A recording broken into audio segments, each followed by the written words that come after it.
সারাদিনে প্রায় 40 থেকে 45% ভোট কাস্টিং হয়েছে এবং নির্বাচন সুষ্ঠু হয়েছে এবং নির্বাচন অবাধ, সুষ্ঠু, শান্তিপূর্ণ হয়েছে। এরকম নির্বাচন আর কখনো কোথাও হয়নি এবং বিশ্বের উন্নত দেশগুলো আমাদের থেকে এই নির্বাচনের রোল মডেল গ্রহণ করবে।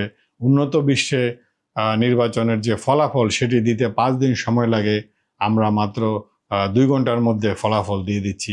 এ ধরনের কথা যখন প্রধান নির্বাচন কমিশনার বলে, সাধারণত একজন সুস্থ মানুষ, একজন সুস্থ চিন্তাবিদ তখন কি পরিমাণ রেগে যাওয়ার কথা এবং কি পরিমাণ ক্ষোভ থাকার কথা, সেই বিষয়গুলো অবশ্যই বিবেচনায় থাকে।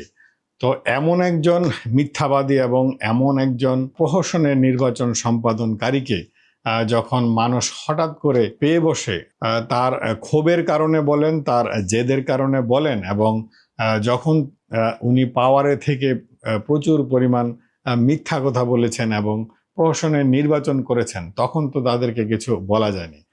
তো সেই মানুষগুলো, সেই ক্ষিপ্ত মানুষগুলো যখন এখন সাবেক এই প্রধান নির্বাচন কমিশনার নুরুল হুদাকে হাতের কাছে পেয়ে যাচ্ছেন, তখন অঘটন তো ঘটে যেতেই পারে। সেটাকে আমরা, এই ধরনের ঘটনাকে কখনোই আমরা সাপোর্ট করছি না, কিন্তু ঘটনা ঘটে যেতে পারে।